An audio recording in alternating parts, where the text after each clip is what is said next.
Thanks for joining us today. Good to see all of you joining us today. We're glad you're with us. This is the sixth and final webinar in this series for Lone Worker Safety Live. And today's topic is the role that technology plays in lone working. What's available now, what the future may hold.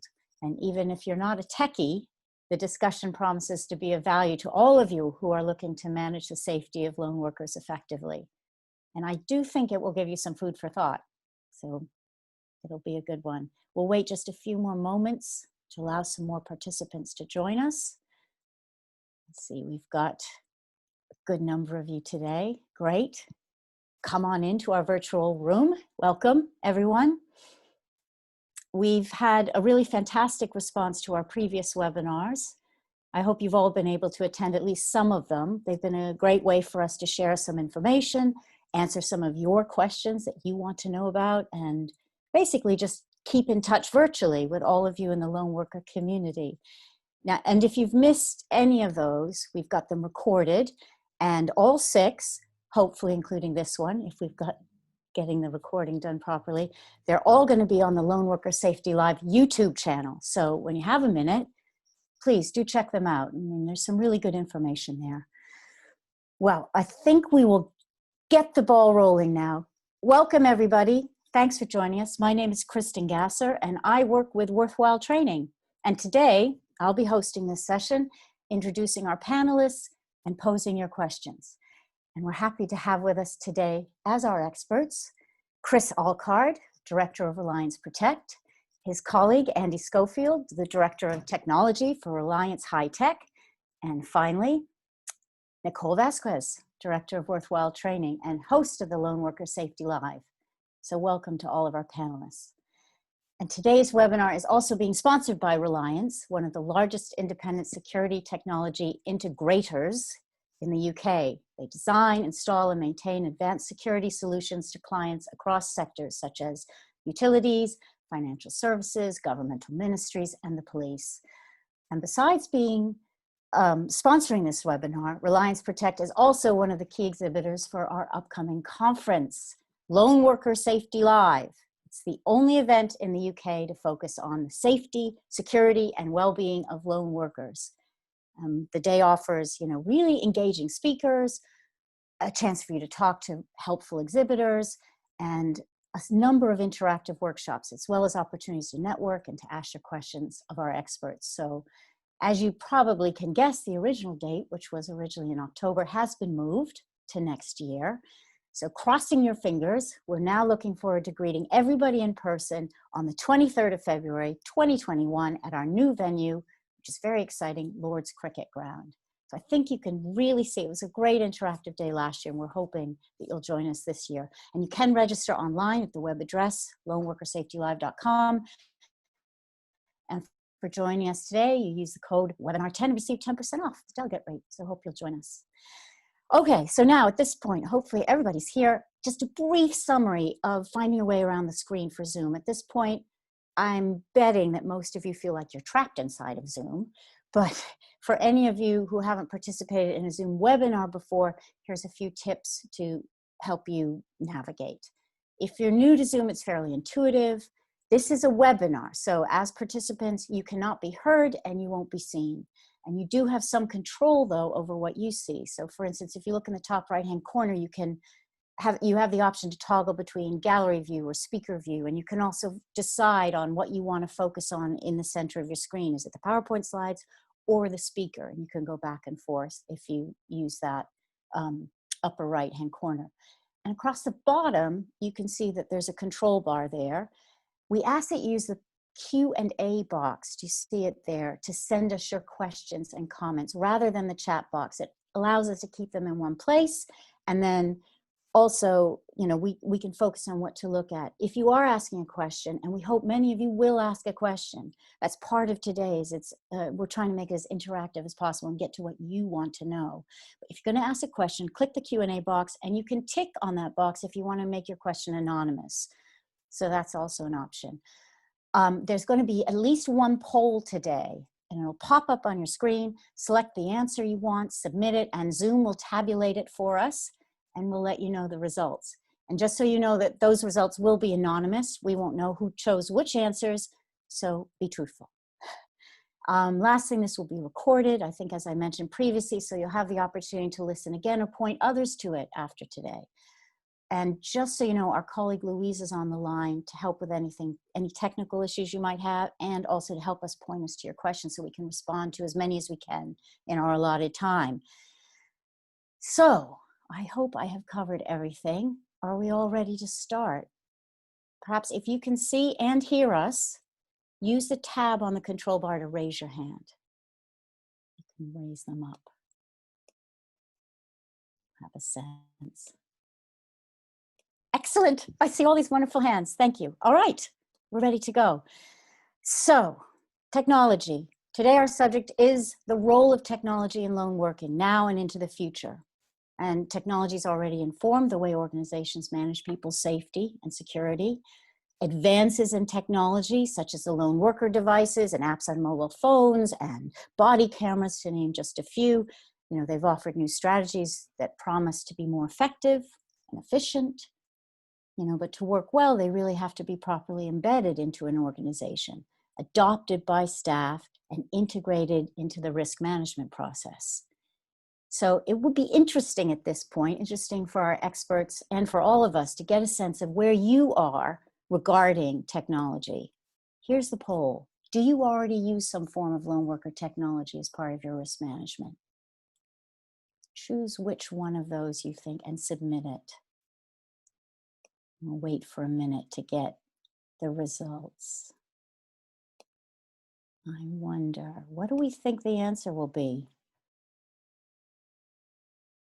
Do you have a chance to show us the answer? Few people are still just voting there, Kristen, so let's All just right, give it good. 1 minute or two. What do you think, Nicole? I'm going to put you on the spot. What do you think the answers are going to shuffle out to be? I don't know. Yeah, thanks. Put me on the spot. No. I would imagine that there will be a lot of people that are using technology, but I would imagine there'll also be quite a few people who say yes, but with some challenges. Because as you know, when our clients, it's very rare that we find anybody that says, yeah, we've got it and it's all sorted and it's hunky-dory. Although to be fair, they wouldn't be talking to us if that was the case. So yeah, I come from a slightly biased view, I guess, but should we have a look and see what they say? Let's see what they said.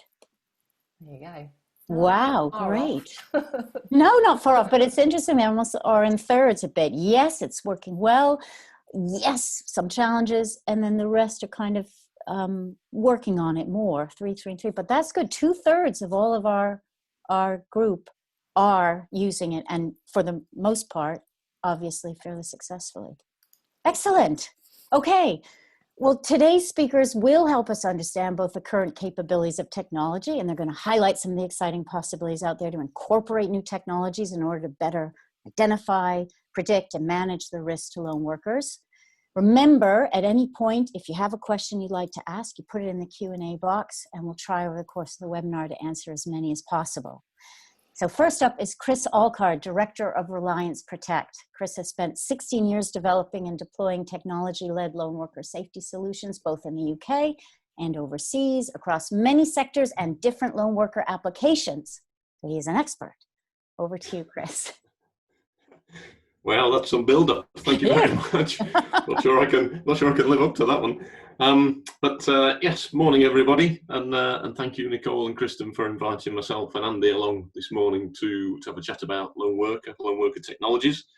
Great, interesting information on the poll. So some of the things I will cover off maybe a bit old ground for a lot of people on the call. But for me this morning, what I was going to do was talk a bit about where we're at technology-wise and how we've got there, and then look at some of the things that are kind of coming through that we're starting to play with and see coming through technologies that'll add.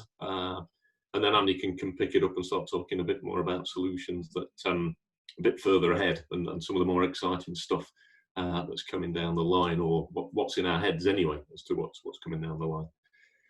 So I'll start off a bit. I suppose I got involved in lone worker technology back in sort of about 2004, 2005, and I met Nicole back there. Nicole, you were doing, I attended a training session. So back in the early days, and the solutions that were around then predominated around mobile phones. So pre-smartphones, it was mobile phones. You could raise alarm calls, usually button 5 with a little pip on the button so you could find it easily. There were other speed dials programmed for what we call Amber Alerts, where you can leave sort of verbal messages. And you could log in and out on systems and set timers going through DTMF tones. You've got like a 4-pin code sort of number that you type in into a back-end system. So they were certainly around when I got involved. And then over the years, you know, if we move down that list, you know, we go from mobile phones to smartphones with apps. There are dedicated devices, a lot of dedicated devices, you know, key fobs and ID badge form factors. You've now got smartwatches where they've got the SIM card built in and GPS. So you've got a range of sort of bespoke devices and the smartphone apps. Some of it is still there, those traditional features. I've been using 2G for voice, 3G, 4G for data. You've still got that primary red alert call, that audio channel, one-way or two-way, to understand what's going off, to then escalate alarms. You've still got those timer-based check-in and check-out facilities, a bit more user-friendly now. I think just ad hoc, I actually think they're probably really underutilised, timer-based welfare sort of check-in and check-out. You know, I think they're a great solution, and people should use them more. And I'm thinking, Nicole, the basic there is, how do you know your staff have got home safely at the end of a shift? If they start from home, go back home as a manager, if you've got 20 field-based staff, how do you know they finish safely? Have they checked out? And at this point, I will apologise that I do have builders in the house next door, about 4 feet away through a wall. So if there's background noise, I do apologise. There's not a lot I can do about that one, unfortunately. So you've got check-in and out timer-based facilities. You've still got that, what we traditionally call an Amber Alert, you know, where you're verbally recording information. I do hope you can still hear me. Now that kind of seems an old, outdated function, you know, speaking and leaving your address. You know, there's a lot more technologies now you can get that address. And okay, on one level you can, but technologies around the location aren't pinpoint, not 100% accurate, but also it allows the user to not only give their location verbally, but actually detail what they're doing, what the task is, what the risks are associated with that task. So that would provide more context for if an alarm came in, for somebody to handle. And it gets people thinking about the risks. It is that dynamic risk assessment. It's a phrase we've used for a while, but that really is an important feature. GPS came along. I think it was pretty much there when I first started, but certainly over the years, the technology to get location positions faster, quicker, is certainly improved, and also its capability when you go from outdoors to indoors, which it'll always struggle. It struggles technically. That's a challenge, but it holds on to that location better, and it's always improving. So we've certainly seen that over the years. You've got fall and impact, non-movement detection, you know, sensors. So you've got accelerometers and gyroscope sort of sensors in there, a bit like you have with the smartphones. And you can work those in all sorts of ways to detect levels of impact, levels of sensitivity to movement and non-movement, whether there's rotation involved. So you've got that in bespoke devices, you've got that in smartphones. Some devices, you've got temperature sensors, so you can be setting extremes either at the low end or at the high end, and generate alarms and events on the back of that. How long they spent in those temperatures, there's data there.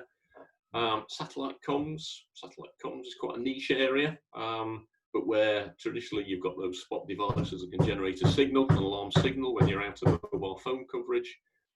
You've also got the ability now to start looking at transmitting voice and data over satellite comms. Expensive, but in certain applications where you're well and truly out of mobile phone coverage, they are the only solution that you've got. Then you've got intrinsically safe products, so that's where you've got people in environments, gaseous environments, and where flammable environments, petrochemical sites, gas works, in food processing where there's fine dust. So intrinsically safe devices, they don't generate a spark. There's no risk of creating that explosion. So there's some niche products there.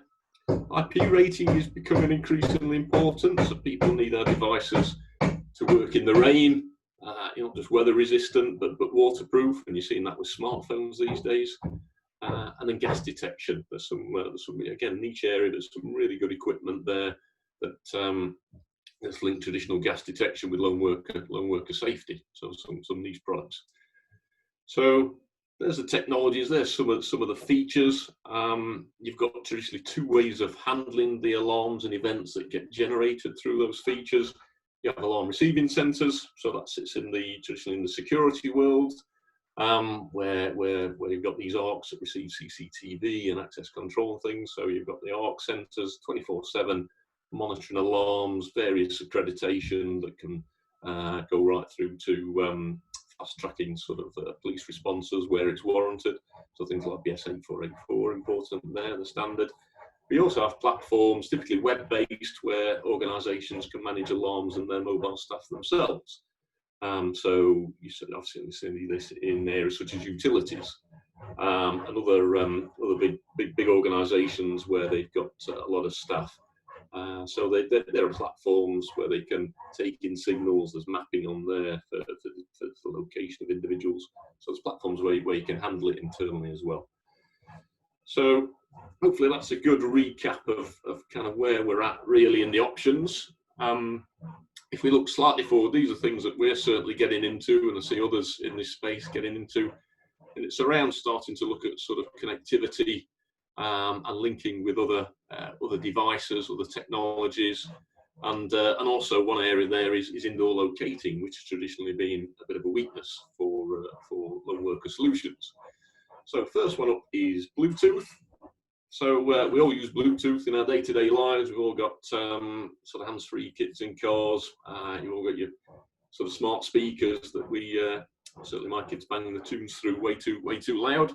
But we all use Bluetooth, established for many years. So you're starting to see that come in on lone worker devices and using that within smartphones, where you can link. I mean, a simple application is where you've got panic buttons linked to smartphone apps. Personally, I'm not a big fan of those, but it's an easy sort of low-cost solution. You can look at right through to linking with body-worn cameras. So there are solutions where you can activate alarms on the equipment and smartphones and actually have a Bluetooth body-worn camera automatically activate and start capturing evidence of that situation. So you can use it to both push information and activate things, and also to receive information and transmit that information.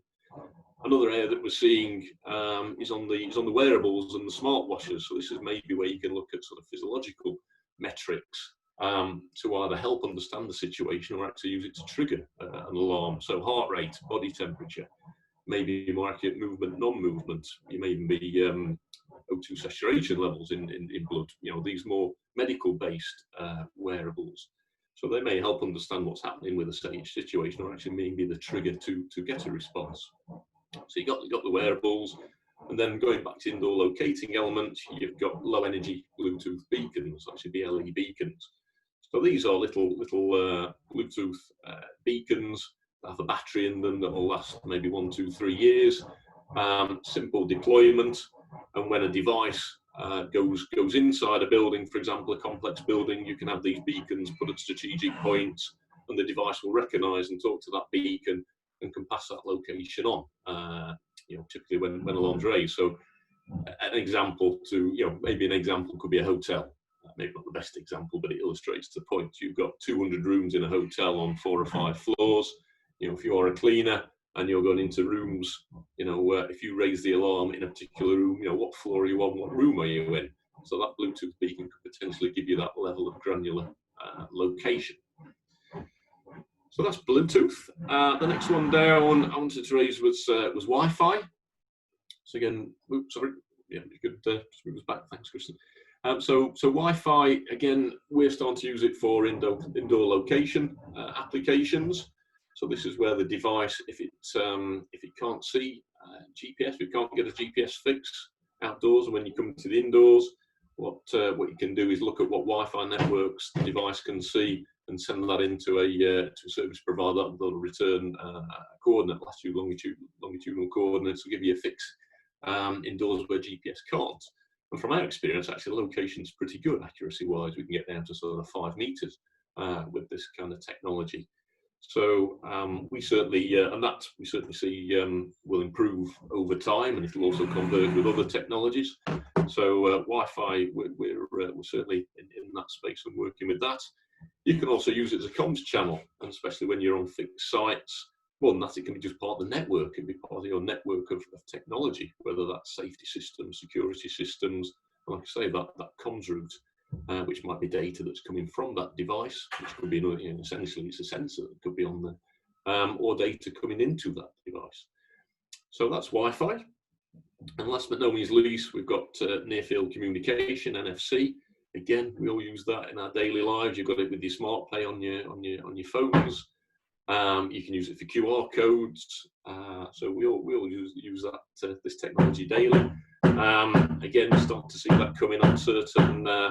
Sorry if you can hear the hammer going behind. So we're using that in our day-to-day lives, and we're starting to look at it as part of like access control. It's a stamp of going in and out of buildings, so you can use it to restrict who goes in and out. You can control who's going in. You can control who's there, looking at it real-time information, who's where on site. So these could be big manufacturing sites, could be universities, for example. Big complex sites, and managing that flow of people on there. And right through to audit trails. So, there's examples like with man garden applications where they're doing perimeter walks. Have they checked in and been to that part of the remote site? They look around the back of that building, so you can start providing an audit trail of where people have been and where they should have been. You can also look. We're also using it on body-worn cameras to actually provide an audit trail of who's got what device and when.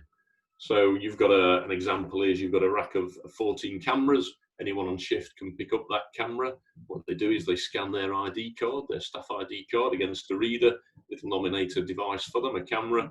So they pick up that camera. That camera is now assigned to them. Any recordings that are made on that camera are assigned to them. And then hopefully when they bring that camera back at the end of the shift, they then log out with that camera. So if equipment starts going missing, you know who last had it. And when they had it. So we're starting to see NFC as well. So there's some. So it's all around connectivity, and I guess expanding the sort of, it's rather than a system that works in isolation, separate from everything else, we'll start connecting with other things. And Andy will kind of sort of talk about that in a bit more detail. So yes, Chris, if you could move on to the next slide for me. So last one for me is body-worn video. So certainly, Andy and Nicole, it's a subject close to my heart at the moment. I'm quite excited by the video and visual element in the lone worker space. So I've watched it go from traditional police, kind of heavy military grade almost equipment, and there's a photo trying to demonstrate it. Often worn with harnesses and quite heavy duty attachments to clothing. But that's moved forwards now. That those products still exist, and for good reason. But what you start to see now is some more lightweight, user-friendly devices coming onto the market. And these can record, and they can also stream. They can stream potentially by 4G, or they can do it over Wi-Fi. So what that allows us to do as a service provider clearly is we can start actually monitoring the visual elements of this incident rather than just listening in on the audio. We've now got eyes and ears on this incident, so that allows us to understand quicker what's happening and generate the most effective response in the quickest time. So there's a real obvious benefit for us as a solution provider. But the bit I suppose equally why I'm excited with body-worn is it changes people's behaviour. Lone worker, we tend to talk about discrete devices. You can raise alarms without putting yourself at further risk, and that's absolutely got its merits. But what lone worker does, it's overt. It flips that on its head. And for certain applications, that's certainly got advantages, because if people know, and there's studies, and there's also a lot of anecdotal kind of evidence that if you're wearing body-worn, and you're engaging someone that's aggressive towards you, it'll change their behaviours. It can de-escalate the situation. Therefore, it's a deterrent. So, right on form the drill. So if if you can stop incidents from happening in the first place, then clearly that's got to be a bonus benefit. Sorry about that. Also, for the solutions we've deployed, it's as much about evidence capture as it is about raising alarms. So they might actually want to use it more for evidence capture than actually for wanting to get assistance. So the evidence, video record evidence is great. And then there's just that natural convergence. We certainly down in lockdown, when my mobile phone rings, it's, I don't use it. It's kind of a bit of a surprise. Someone's ringing me. I'm used to Teams, I'm used to WhatsApp, video chat, FaceTime, and all the rest of it. Classic. There's just got to be that natural conversion as we go forward from that traditional audio channel alarm to the visual elements. And that's so we want to be on that journey and be in there in the early days to help develop and lead on that journey. So I think that's me completed on the video. Fantastic. On the technology front. Thank you, Chris, for that really wonderful summary of all these various options. I think one question that might come to a lot of people's minds in these days is, with body-worn cameras and that kind of technology, what do people, organizations need to consider in respect to GDPR when they're introducing body-worn camera solutions? Sure, no, that is a key question and often asked. I think the number of elements to that, the clients that we work with typically have CCTV deployed in some shape or sense. So they are kind of well versed in sort of policies and procedures around how to manage that media content, who can access it, what's it used for, what's the retention policies around that, and also the visual signage, letting users and public know that those cameras are there. So all that, in a lot of cases, is well embedded. I think my starting point would always be a really robust privacy impact assessment, data privacy impact assessment, because that should cover all the bases of all the key areas. Why are you doing the recording? What is it that you're recording? Where is that data? Are you using that data with any other data sets? It goes through that retention policy. All those elements. So my recommendation would always be start with that robust data privacy impact assessment. Do you think that body-worn provision will become kind of integrated into a lone worker system? So there'll be the same, you get a lone worker system, it will have a body-worn camera as an element of it. And if so, what's the time scale for that kind of convergence, do you think? I suppose, we've certainly started on that journey, Kristen, just because, the visual element is usually beneficial. The technology is there, the cameras are starting to come on board. And I think you'll also see conversions with separate devices and smartphones rather than having one or the other. I think there'll be some convergence there. So I think it's inevitable, and there's real good value for both, service provider to be able to effectively get that response, and also from the user. So yes. Good. Hopefully that answered some people's questions. I'm going to hold a couple others because I want us to move on now and chat with Andy Schofield, who's our next expert. He's Director of Technology for Reliance. He has over 25 years of experience working within IT, fire, and security. And his role is focused on creating differentiation and growth through new technologies and offerings. Intriguing. So, Andy, tell us more. Thank you, Kristen. Well, let me just start by saying thank you to Chris for that great introduction. And I'm just trying to follow on from what Chris has done, because he's focused mainly on the journey of both the lone worker service and the journey of the technology, predominantly for the devices. My part of the session today is to talk to you about the equally important side of the journey for the information. And what we're trying to do is take the data, and it's here on this slide really. We're taking the data to change that into information, which we're going to change into knowledge and then into wisdom. That's our overarching type of strategy that we're trying to work with in lone worker. So if we can move through to the next slide, I'm going to show you how we're trying to take that, or start that journey, if you will. And we're starting with the traditional information that we get for lone worker services, which is quite rudimental, with name, the location, which is obviously ad hoc. We get the emergency numbers and the emergency contacts, but this wider landscape that Chris has just described, we've got so much more information now. If we look at the mobile devices and so forth, on these devices, we can get things such as like medical conditions. We get the likes, the dislikes of people. We can get location, which can be real time, much more accurately now, potentially. They store photos, video, audio. With the discovery of things like IoT devices, we get temperature, movement, pressures. We get a host of real-time sensors. The body-worn cameras that Chris has described, we get GPS location from them real-time.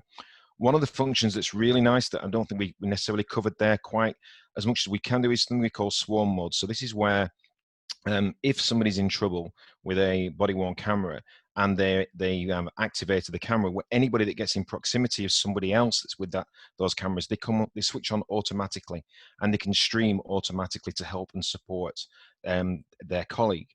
So that's then another kind of function that can be there. We can live stream that back either to a control room or to other colleagues. So this kind of information around the data and the information is really very, very strong. And the metadata that can come back from that can give us a lot of information. The wearable technology, so we can get schedules, availability, heart rate, pulse, blood pressure, all sorts of information is in there. But so if you look at what we've got from an information perspective, it's significantly higher than what we had before. But then what are we going to do with that? Is it too much? Does it add value? And if we, as technologists, we get excited about what we can do with it, but that must be balanced with what is needed and why. And we've got to balance that under the banner of privacy and appropriate use, because just because we can doesn't mean we should. So the concept of a lone worker solution is that help is always at hand and when it's needed, and that you're not alone. And as the technology is in the hands of an increasing amount of the population, and today the country is connected in a way that it's never been before, but it's not just the people that are connected, our environments are connected, the devices are connected, and there's a massive information out there that can help us understand the environment in an unprecedented way. So how are we taking that information and using it to benefit lone workers? So if we can move forward, we'll start to see how we're starting to do that. So if we look at the value of the information, this chart can appear quite complex. So let's break it down into its simplest form. Our aim, like all engagement curves, is to increase the curve. The higher the curve, the more insight, the more value and the engagement will derive from our solutions and services. So the challenge is, how do we achieve the highest part of the curve? And it breaks down into 4 distinct stages. So if we look from left to right, we're looking to try and get to understand what happened as quickly as we can. And we do that quite easily now. We've got good, clean data with standard reports and so forth. That's quite straightforward to do. But if we now layer in things like video, that adds significant complications. So we need to make sure we don't lose that clarity that we've now got within our information. Why did it happen? We need to make sure our platforms are agile and self-service. We need to make sure we've got that with all the new technologies we're bringing in. But what we need to make sure to do is the transition that we can get to where we start to look at collaborative modeling, predictive modeling. So we're aiming to get to insight-focused decisions now. Big terms, but what are we trying to get to? We're trying to get to a stage where we can give scenario-based policies. Now, what I mean by that is it starts to become this kind of big brother mentality where we're saying it's AI and people are going to make decisions for me. That is not what we're saying. What we're saying is we're trying to give you accurate and pertinent information for you as an organization to make smart decisions. That's all we're trying to understand. And if we can break this complex information down to add value to you as an organization, you can make better informed decisions. And that's what we're trying to understand and break down.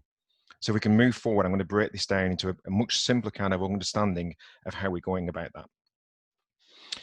And we're breaking it into 3 areas. So Chris began today by talking to you about devices and the varying different technology that's available to support lone worker solutions.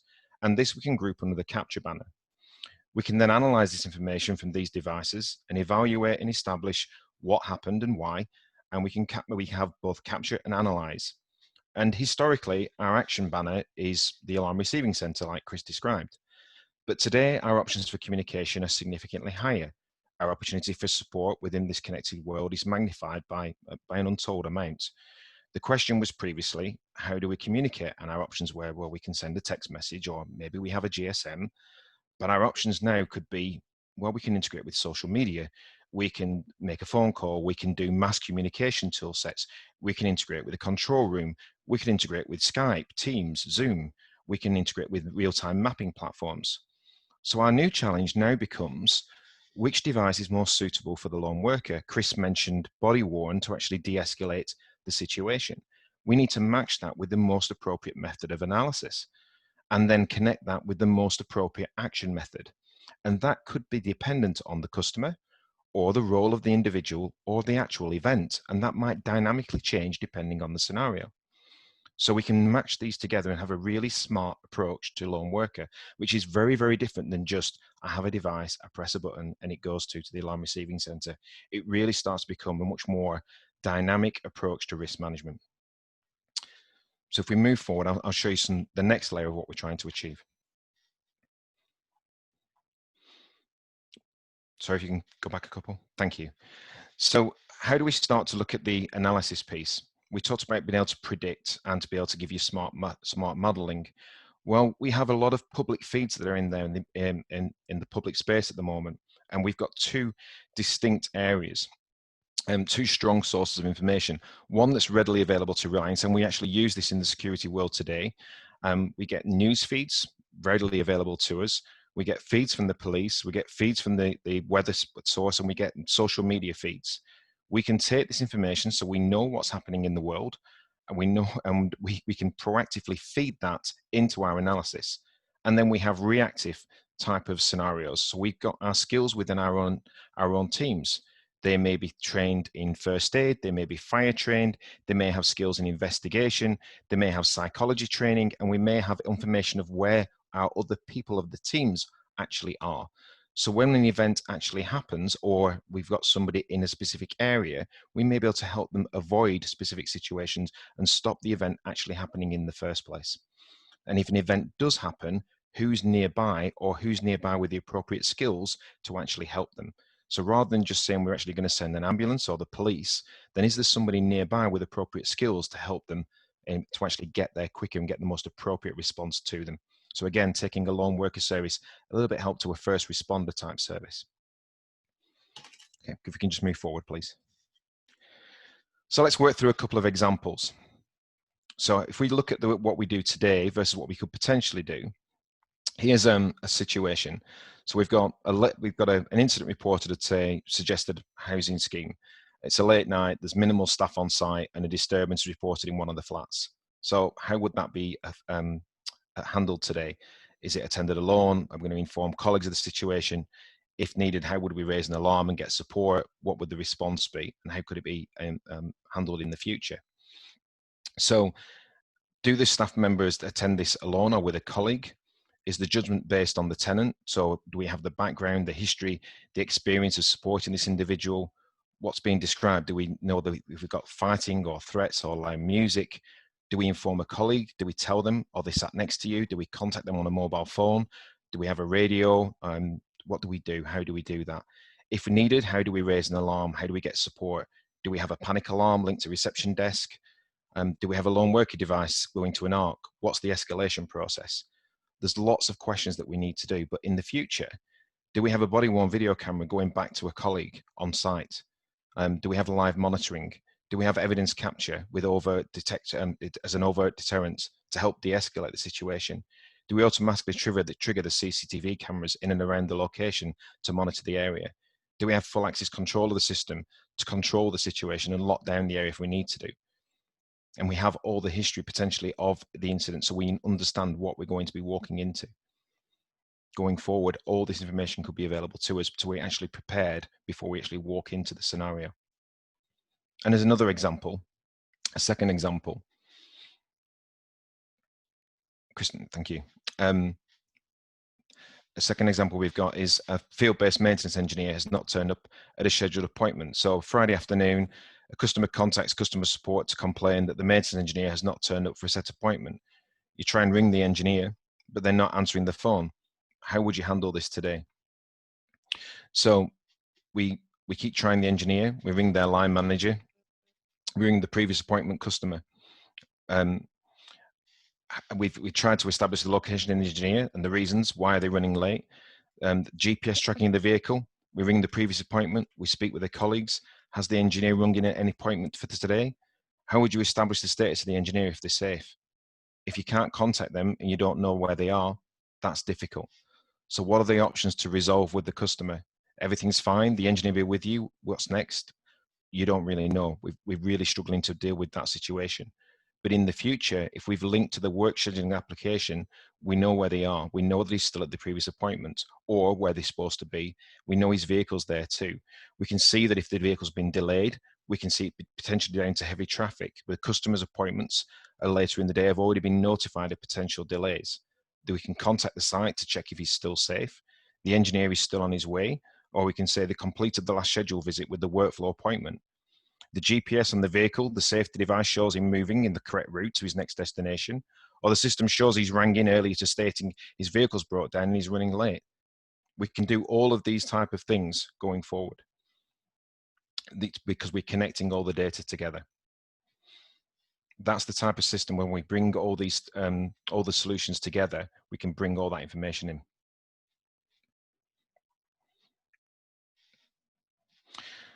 So in summary, if we bring the information together, we can start at the appropriate times, and only when appropriate, we can bring that information and we can start to understand where we need to be able to help people, when we can give the people the right information at the right times to be able to give them the information they need to be able to support their operations.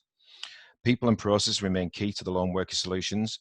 And when the information is available, we make sure it's always protected by GDPR and so forth.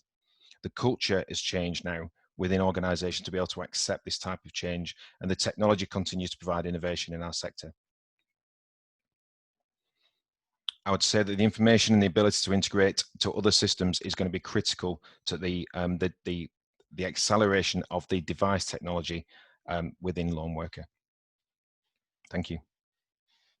Thank you, Andy. That's a lot to process. And this idea, I think, is really exciting, that there are all these opportunities to gather more data that will provide better information. We can predict how to help people and get help to them sooner. But I think a lot of people are thinking, they are worried about how is this data being stored? Is it in the cloud? Are people, is it kept forever? Are you deleting stuff that isn't necessary or relevant?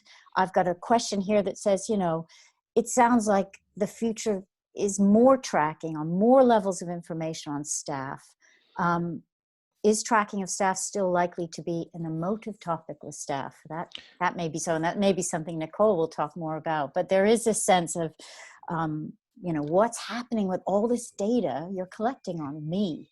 That's a great question. I mean, if I can answer that with, I think there's a cultural change, and I think there's a generational issue there. So I have a very brief story where there's a friend of mine who was taking emptying out his attic a few years ago, and he had an old phone, and his son asked him why did he not use the Android phone that he'd found in his attic, and he turned it on. He said, well, I don't remember why I didn't use this phone, and he switched it on, powered it up, and when he turned it on, it said, had a very simple terms and conditions, said, if you use this phone, I will track your location. And he said, well, that's why I didn't use it, because it wanted to know where I was.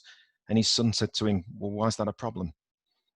Because to the new generation, they post and they do things and they don't see that as an issue. And part of the reason why it's not an issue for them is because with the governance and the controls around how that information is used is now in place. So it's about appropriate use. And where we took about, for example, body-worn cameras. Body-worn cameras 3 or 4 years ago, if you dropped a body-worn camera in the street, that information was available. You could plug that into a laptop and find it. If the body-worn camera now is found, that information is so encrypted, it is so secure, that even the operator who has it cannot see that information. It's only available in the cloud, and it's only available by specific permissions. So it's about how that information is managed and when it is appropriately available to access. So it isn't about tracking and availability. It is about when it is needed to be accessed, when the situation demands, it will then be available to people to be able to be used. Interesting. That's really helpful. And it sounds to me, though, there is, yes. Sorry, I was Chris, going to say, yeah, sorry, I just think, again, from my experience, when we started introducing GPS kind of devices on a lone worker element, then yes, you got a lot of resistance, I guess, in the early days about tracking. But I think just if you fast forward to where we are now, where you've got sort of shared diaries, where you've got workflow scheduling systems, where your vehicles typically do have to have the GPS in them, and you've got all that sort of intelligence, even just on the logistical element of managing that mobile workforce. Whether it's a phone app or a device that potentially gives a location, it's just one of many things that we're all interacting with anyway. So we're all using tools that are always where that location information is kind of in the background and being used for the right reasons. So I think it's, to my mind anyway, it's becoming less of an issue. It's interesting. It's a good segue, really, into our last speaker of the day, Nicole Vazquez, because Nicole, Director of Worthwhile Training, host of Lone Worker Safety Live, her focus is on helping those lone workers. And so, how do organizations decide what's appropriate for lone workers? How do you support them and get them to buy in and use this? Maybe Nicole can speak to that, hopefully. Thanks, Kristen. Over to you. Yeah, thank you. And thank you to Chris and Andy for some really interesting thoughts and comments there, and some great questions from some of our attendees as well. So I've put this title as embedding technology, but in many ways it's kind of about selling technology, isn't it? It's selling technology to the lone workers so that we can use it effectively as part of our risk management system. And I was listening to the session that Chris did, and I was thinking, I can't believe I remember all of those really early days of kind of the lone worker technology, and how there was a lot of fear around it to start with. And a lot of people, like you say, worried about kind of their privacy, about being tracked. That was the typical question, I don't want to be tracked. Why are they tracking me? And it was hard in the early days, I think, for people to kind of understand that. And I think Andy's right. We've probably got the first generation that have no expectation of privacy because of the way that they live their lives generally kind of online and through social media, etc. I think their attitude is slightly different. But I think the challenge is that although we've seen technology really advance, and the speed at which it has been advancing over the last kind of couple of decades is amazing, human beings haven't necessarily evolved quite so quickly. And we don't have our lone workers looking like this, that they're kind of ready to plug into all of our technology. They still are human beings, and your lone workers will look a lot more like this. And there will be some of them that are still concerned about the usage of technology. And there will be some of them about actually being concerned about how they use it on a day-to-day basis themselves, and it get in the way of the job that they're doing. So I wanted to talk a little bit about kind of the barriers that you might come across, and how we can overcome some of those barriers, because that often is where Worthwhile Training are asked to go in and help organisations. They may have already spent quite a lot of money and invested in a lot of these kind of systems, and then they find that their usage isn't so great because people haven't adapted or adopted it in the way that they hoped that they would do. And so we often get asked to come in and help. And, we think if an organisation is going to spend money and show their commitment to their lone workers in this way, then it really is only useful if people are using them to the best advantage that they possibly can. So thinking about barriers, and I'm sure, if you're out there and you're one of those people that tick the box that said, yeah, we're embedding it, but we've still got some challenges, you'll know exactly what they are. But it reminded me of a project that Kristen and I are working on at the moment, and you'd have to bear with me for a second on this one. We're working with the rail industry, encouraging people and enforcing the wearing of face coverings when travelling by public transport in these COVID-19 times. And we're providing some training to staff, and there was a model that's been produced by the Department for Transport as a way of kind of encouraging staff to talk to members of the public to get them to buy into it. And when I looked at this, I thought, actually, this model works really well for lone workers when you're getting them to buy into the usage of lone working technology. So I thought I'd share it with you. It's basically 5 E's, and it's really simple. So the first one is about engaging with lone workers. And I know that's kind of, everybody knows that. You have to engage with your lone workers. You have to speak to them, find out what the problems are, what the risks are, both real and perceived, how they're feeling about the job that they're doing. But I think you also need to engage with your safety teams, the people that do the formal risk assessments, so that you can look at the data and find out what the real challenges are. I think you have to engage with other industry kind of peers, people within your industry, find out what they're doing, what's the best practice out there, and can we learn from the mistakes and the pitfalls that people have had already. So I think it's really important to engage with our lone workers, but with other people who are part of the process right early on. I think that's so important. When you've engaged with them, The next step is about explaining why you're doing this. And from my experience, one of the barriers and one of the fears of loan workers is that people don't think that their companies are doing this just for safety. They think that this is about kind of time and motion, the old time and motion studies, or am I where I'm supposed to be at the time I'm supposed to be? What time did I log off? When did I take a break? And all of that kind of stuff I think is really concerning. So if we are explaining to our loan workers that the reason we're doing this is for safety, that has to be true. I'm a real firm believer that yes, we've got all of this data and all of this information and we're going to use it, but we have to be careful about how we use it, because the minute we start using it, I'm going to say against our workers, it can backfire against us. Does that make sense, Kristen, in what I'm saying? I think it's just about recognising that if we're going to say it's for safety, it has to be for safety. And so we're explaining our commitment and we're explaining the purpose and the reasons why we're going down the technology route. It may be that we've already tried other systems within our business and that didn't work. There's still a level of risk that we're not happy for you to have while you're out there. And there are risks that we can't control in any other way. So we need to kind of have that kind of conversation. And then it's about encouraging people to use it. So what's in it for me is the question I think that most people want to know the answer to. If I'm a lone worker, you're asking me now to use this extra device, to spend a bit more time, to plug in at home and recharge it, whatever it is that's going to put me out, I want to know what the benefits are for me. And to be honest, the clients that we have that really get this right are the ones that do things, for example, where they say, do you know what, this is a system for you in the workplace, but if you walk the dog of an evening, or if you're a jogger and you go out running, or you're socialising, we're also really happy for you to use your lone worker device in those circumstances. I'm not talking about if they're using body-worn video, obviously, but if they've got a lone worker tracing system or a means to call for help. Anything that kind of says to the person, there is more of this that is for you than is for the business. And it is about your safety. So we have to really encourage them to see the benefits of that. I think it's really important. And then, of course, the fourth E is about enabling. Does this system work within the job role and the task that this person is doing? Does it get in the way? Is it something that's user-friendly to me? And the enable bit is often where we step in, because it's about the training that people are given on how to use it and how to use it well. I know Chris is a real advocate for body-worn videos, and I am too, and we're starting to do more and more work with companies in this area. But when we look at invoking body-worn videos within loan workers, it's about them understanding when you switch it on, at what time, when is it appropriate, how do they use it, what are the implications of privacy, etc. So we have to enable them to use it in the best way that they possibly can, by making sure that they are trained properly, that they have the right type of equipment for their job.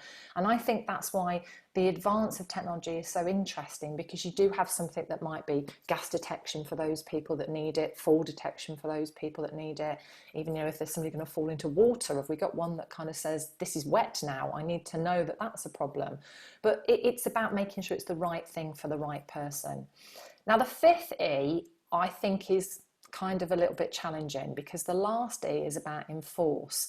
And if we think about the wearing of face coverings, then actually this has now become a regulation. So the police force do have the right to enforce this on the railways, for example. How does that work with lone worker technology? I'm doing this for you. I've just sold it to you in that way. I've explained the benefits for you. But if you don't use it, am I going to enforce that through our health and safety policies and procedures? And does that suddenly change the kind of dynamics of how this is felt by the lone worker themselves? But I think it is important. If you're going to say it's part of our risk management structure and we're using it to control a risk, I've got to find some way of enforcing that. And whether that's carrot or stick, I think that depends on perhaps the culture of the organisation. But it just intrigued me that this 5 E's works perfectly when we're thinking about lone worker technology. And I think that sometimes people don't do all of that. They go straight to the enforce. There you go. There's a device, you must use it. And if not, we're going to be having a strong word with you. We've missed so many opportunities to kind of really engage with people and to influence their behaviour. So if you want to break down the walls and you want to kind of get through to people, I think it's about engaging with the individual And I think the stuff we've got nowadays really does change people's behaviours. Early on, you know, just that whole idea of telling somebody you need to ring up, you need to log in, leave your details of where you're going, put your timer on, how long you're going to be there, etc. That put them in the mindset of personal safety. It got them starting to think about their own security and about dynamic risk assessments. So it did influence their behaviour, because their actions were now from a place of awareness rather than complacency, perhaps, or just going through the process of every day. But I think that the real advantages of the new technology and the stuff that Andy was talking about was that this data gathering not only influences then the behaviour of the individual, but it influences the risk management within organisations as well. And that's where we start to see the real difference. And that, I think, is just so exciting. But we mustn't forget that there are, at the end of every single one of these technological devices, a human being that perhaps doesn't feel as comfortable with it as people like Chris and Andy do. So we've got to remember that side of it. And I think that's just really important.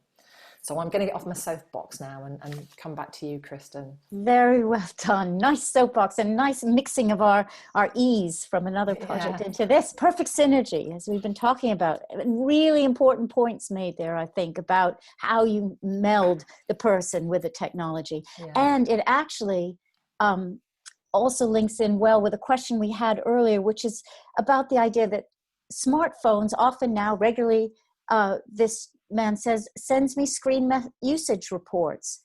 And so are there any plans to send individual users regular reports on how often they've been using their devices, perhaps on a daily or weekly basis? You mentioned about how sometimes utilizing these things helped remind people of dynamic risk assessments and good behaviors.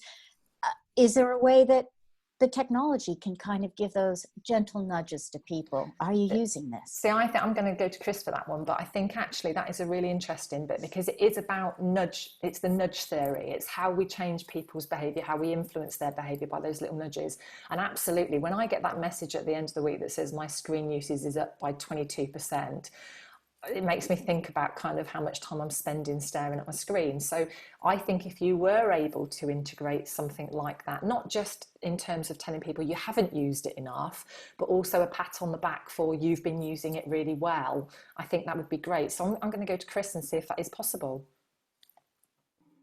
Certainly, I'm just hesitant taking the microphone off because the builders have hit full swing again.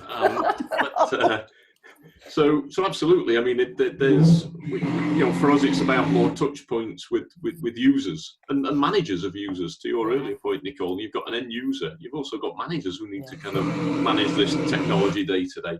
So whether it's a reminder that they've not used a service or prompt and encouragement that they've used it well, we might, you know, so absolutely, it's certainly on our roadmap. It could be a text, to Andy's point, it could be a text, it could be a push notification through the app. We might want them to rate their last experience of our customer service desk, push them a quick notification. So it's all about increasing engagement and touch point with the end users and also the managers, because they're often forgotten. I think Thank you, Chris. Also, you can get information then from your lone workers, you know, ask them simple questions, you know, like we've been polling today.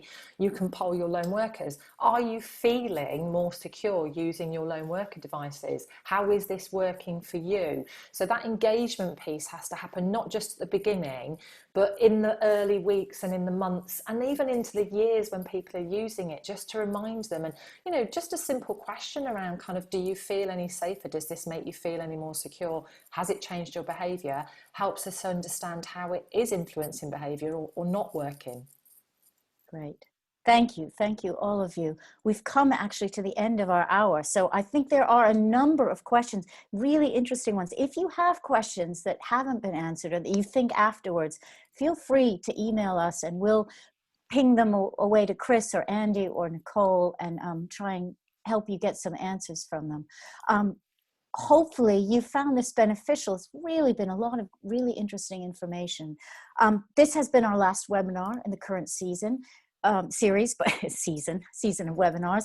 But if you have other areas you'd like to learn more about, suggest possible, you know, webinars for the future, send those to us and we'll contemplate running more webinars. Again, if you didn't get to sit through all of this, if you want to hear it again, if you want to share it with somebody else, it will be up on our YouTube channel along with the others.